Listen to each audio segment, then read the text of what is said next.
اللہ وبرکاتہ۔ ریڈیو قطر آپ سے مخاطب ہے۔ سیف الرحمان سے آج کا دوسرا نشریہ سماعت فرمائیے۔ ابتدا میں پیش خدمت ہے اہم خبروں کا خلاصہ۔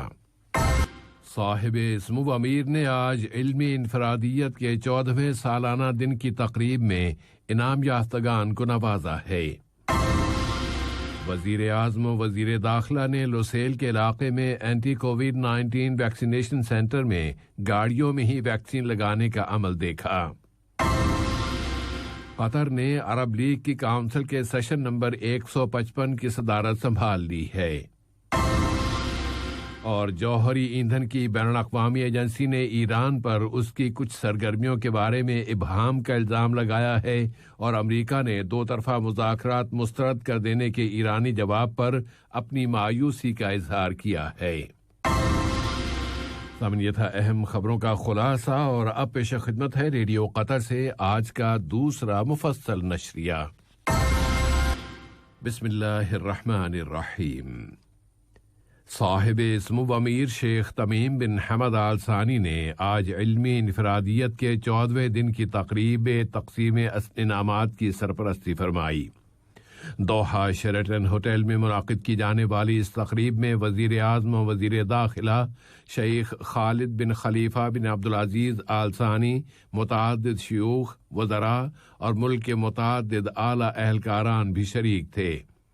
صاحب سمو امیر نے اس سال علمی شعبے میں نمایاں کارنامے سر انجام دینے والی 71 شخصیتوں کو انعامات سے نوازا ہے۔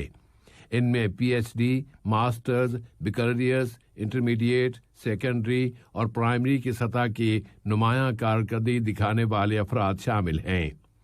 ان کے علاوہ بہترین استاد اور بہترین اسکول کے انعامات بھی دیے گئے۔ آج کی اس تقریب میں مختلف کیٹیگریز میں انعامات حاصل کرنے والوں اور خود اس انعام سے متعلق ایک دستاویزی فلم بھی دکھائی گئی۔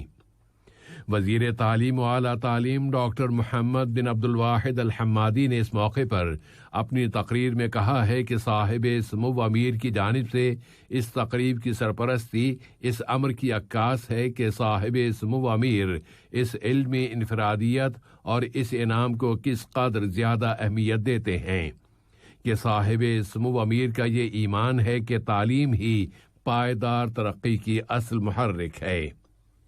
اس اعلیٰ انعام کے حقداروں کی نمائندگی کرتے ہوئے ماسٹرز کی ڈگری حاصل کرنے والے فرسٹ لیفٹیننٹ احمد عبداللہ البوائنین نے اپنی تقریر میں اس دن کی اہمیت پر روشنی ڈالتے ہوئے کہا کہ یہ دن انعام پانے والوں کی قدر و منزلت کو مزید بڑھانے کا دن ہے۔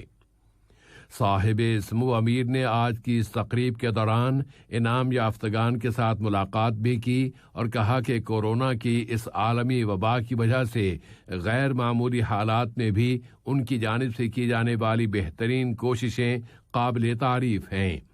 انہوں نے کہا کہ آپ لوگ علم کے حصول کا یہ سفر اسی جذبے کے ساتھ جاری رکھیں۔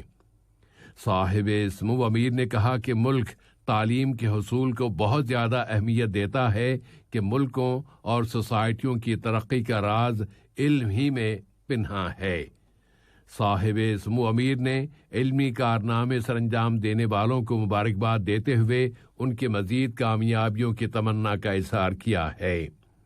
وزیر اعظم و وزیر داخلہ شیخ خالد بن خلیفہ بن عبدالعزیز آل ثانی بھی آج کی اس ملاقات میں شریک تھے۔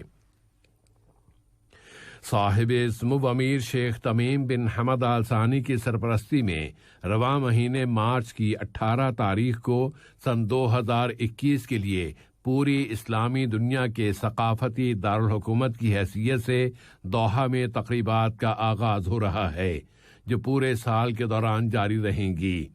اس سال کا شعار اور موٹو ہے ہمارا کلچر روشنی ہے۔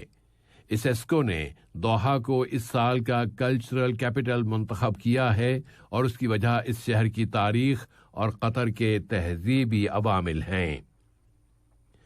سعودی عرب کے امن و استحکام کے بارے میں قطر کے گہرے موقف کی تاکید میں صاحب سمو امیر شیخ تمیم بن حمد آل ثانی کی جانب سے برادر ملک سعودی عرب کے ولی عہد و نائب وزیر اعظم و وزیر دفاع شہزادہ محمد بن سلمان بن عبدالعزیز آل سعود کے ساتھ ٹیلی فون پر رابطہ قطر کی جانب سے سعودی عرب، اس کی حکومت اور عوام کے امن و استحکام کو فروغ دینے کے تمام عوامل اور برادر ملک سعودی عرب کی خود مختاری کی مکمل تائید و حمایت ہے، اور یہ رابطہ اس امر کا بھی اظہار ہے کہ اس کا استحکام قطر اور خلیج کی کونسل برائے تعاون کے استحکام کا ایک حصہ ہے۔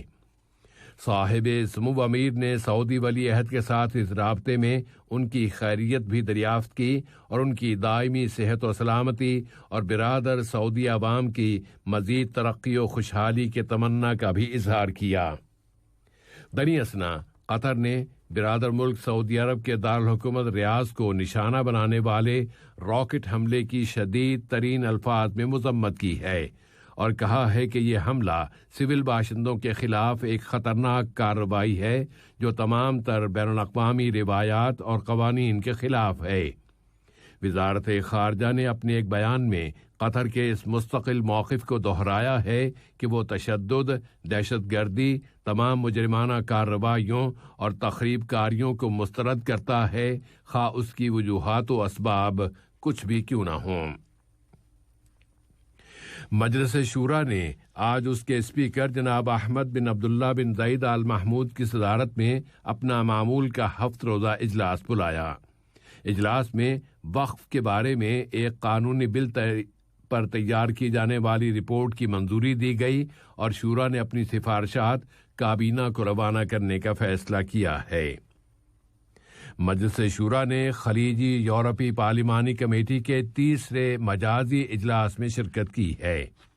اس اجلاس میں یورپی یونین اور خلیج کی کونسل برائے تعاون کے ملکوں کے درمیان توانائی یعنی انرجی میں کمی اور تبدیلی، کووڈ-19 کے عالمی وبا کے اثرات اور دو طرفہ استفادے کے امکانات کے موضوعات پر بحث کی گئی ہے۔ قطر کی مسلح افواج کے chief of staff general pilot Ghanim bin Shaheen Al Ghanim کے ساتھ روسی مسلح افواج میں لڑائی کی ٹریننگ کے ادارے کے نائب صدر میجر جنرل الیگزانڈر پیرازیف نے دو طرفہ فوجی تعلقات کو فروغ دینے کے وسائل کا جائزہ لیا ہے۔ قطر نے عرب لیگ کے سیکریٹریٹ میں عرب لیگ کے مندوبین کی کونسل کے سیشن نمبر 155 کے اجلاسوں کی صدارت کی ہے۔